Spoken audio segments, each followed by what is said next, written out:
তাহলে আজকে কি বানানো হচ্ছে? উচ্ছে ভাজা। উচ্ছে ভাজা খাবে? হ্যাঁ। চলো দেখি তুমি কেমন ভাবে বানাও দেখি।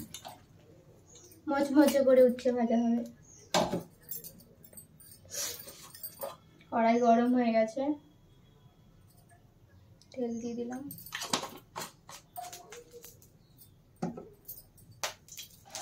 তেলটা গরম হলে আমি উচ্ছেটা ছেড়ে দেবো। তবে উচ্ছেটার মধ্যে আগের থেকে আমি নুন মাখিয়ে রেখেছি যাতে মচমচে ভাজাটা হয়। আমি একটা নুন দেবো না কড়াইতে।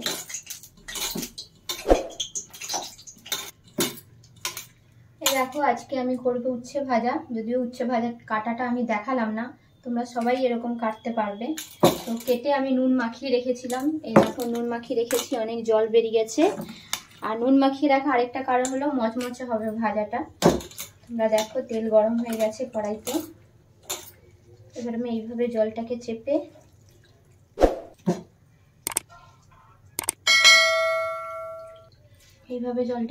দিয়ে দেবো।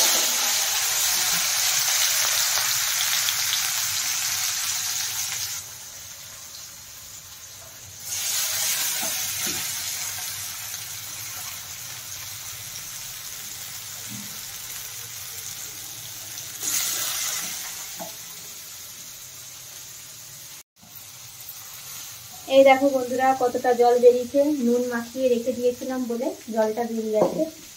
এবারে এটার মধ্যে আমি একটু হলুদ দিয়ে দেবো।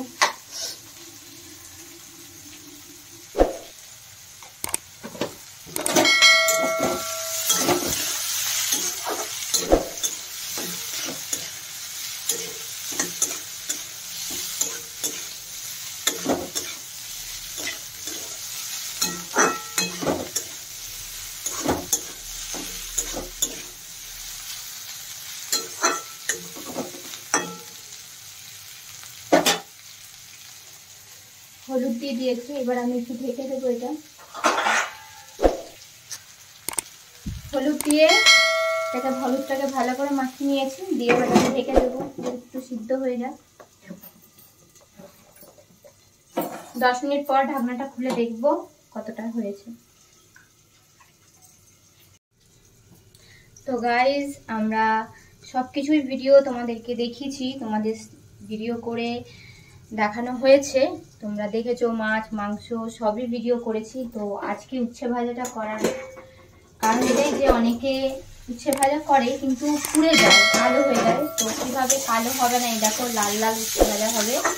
তো সেটা দেখানোর জন্য। আর আজকে আমরা কি খাচ্ছি কি হচ্ছে সেটাও আমি করে একবার দেখাচ্ছি যে আজকে আমাদের কি মেনু হচ্ছে। যদি আজকে নিরামিষ, তাই উচ্ছে ভাজা করছি আর একটা ঘ্যাট করবো, সেটাও তোমরা দেখো। আমি সেটারও ভিডিও আনবো, দেখো। দিয়ে কমেন্ট করো, একটা লাইক করো, আর চ্যানেলটাকে শেয়ার করে দাও। দেখো রান্না তো করছি, কিন্তু রান্নার সাথে সাথে আমি আকাশের দিকেও তাকাচ্ছি। দেখো কেমন মেঘ করে আছে, বৃষ্টি হবে আবার। আর বৃষ্টি হলেই দেখো আমাদের বাড়ির সামনে কেমন জল জমে গেছে। দেখো পুকুর হয়ে গেছে। তোমরা কেউ যদি সাঁতার কাটতে চাও আসতে পারো আমার বাড়িতে। প্রচুর চারদিকে পুকুর হয়ে গেছে। কেউ সাঁতার কাটবে? কমেন্ট করো, কমেন্ট করে জানাও। আসো, আমি ঠিকানা দিয়ে দিচ্ছি আমার বাড়ির, চলে আসো, এসে সাঁতার কাটো। এগুলোতে আমার প্রচুর টেনশন, কারণ জলে আমি নামতে পারি না। আমার প্রচুর, দেখো না জলটা চারদিকে ভরে গেছে। এই দেখো আমাদের কুয়োপাড়টার অবস্থা দেখো। যদিও যেখানে আমি কাজ করতাম ওখানটায় ভর্তি হয়ে গেছে। এই দেখো এইদিকেও ভর্তি হয়ে গেছে, চারদিকে জল ভরে গেছে। এই দেখো এখানে আমরা ভিডিও বানাতাম, কিন্তু এত জল ভরে গেছে। বললাম আমি একটু আগেই সাঁতার কাটা যাবে, তো আমরা ভিডিও বানাতে পারছি না। বুঝতেই পারছো কি কষ্ট হচ্ছে। এমনকি আমার ঠাকুর মঞ্চটাও দেখো জলে ভরে গেছে, একদম ভর্তি হয়ে গেছে চারদিকে। তার জন্য আমি আকাশের দিকে তাকিয়ে থাকি মাঝে মাঝে এসেই, যে কখন বৃষ্টি পড়বে, আবার কখন এখানে আবার পুকুর হয়ে যাবে। আমার এটাতে অনেক টেনশন হয়। আরও হ্যাঁ, আরও একটা কথা তোমাদেরকে শেয়ার করি, এখানে বেশি জল যখন জমে যায় তখন এখানে মাছও পাওয়া যায়। তোমরা কেউ যদি মাছ ধরতে চাও তাও চলে আসতে পারো। তো তোমাদেরকে তো বাইরে আমি দেখালাম আমাদের ঘরের সামনে কিরকম পুকুর হয়ে গেছে। তো আমি এসেছি, আমি আবার দেখে নিই এটা কতটা হলো।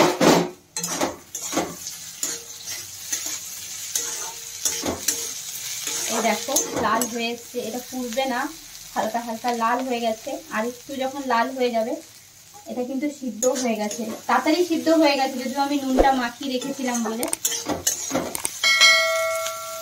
আর একটু লাল লাল যখন হয়ে যাবে তখন আমি এটা নামিয়ে দেবো, হয়ে যাবে।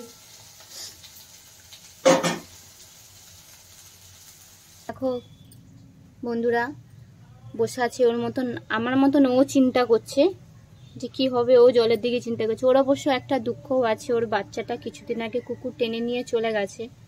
বুঝতেই পারছো একটা মা তার সামনে দিয়ে তার বাচ্চাকে নিয়ে চলে গেছে, কতটা কষ্ট, সেই কষ্টটাও পাচ্ছে। কোথায় যাচ্ছিস, কোথায় যাচ্ছিস? ধরাও দিচ্ছে না, পালিয়ে যাচ্ছে। ও জল দেখছিল, তো জল দেখতে দেখতে ওকে ধরে তো নিয়েছে, কিন্তু ও কোলে থাকে না, ও বাইরে নিচেই বেশি থাকে। তো এই দেখো হয়ে এসছে আমার ভাজা।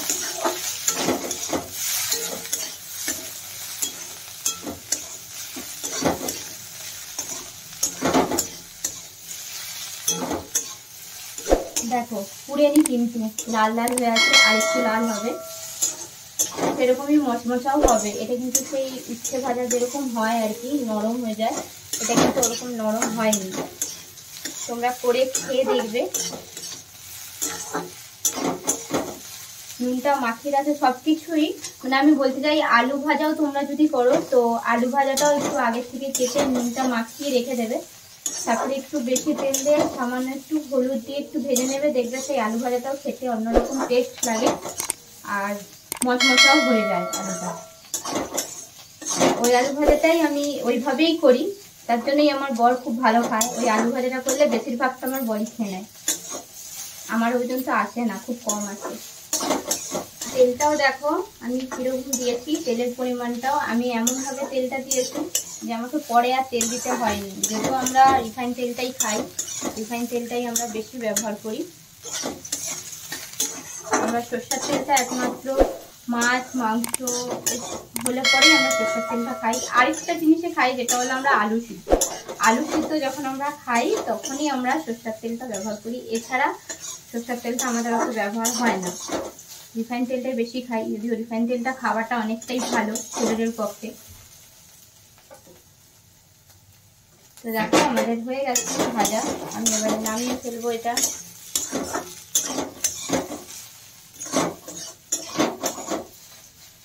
তোমরা অবশ্যই এইভাবে ভাজাটা করে খেয়ে দেখো, আলাদা আলাদা রকমই লাগবে একটা টেস্ট।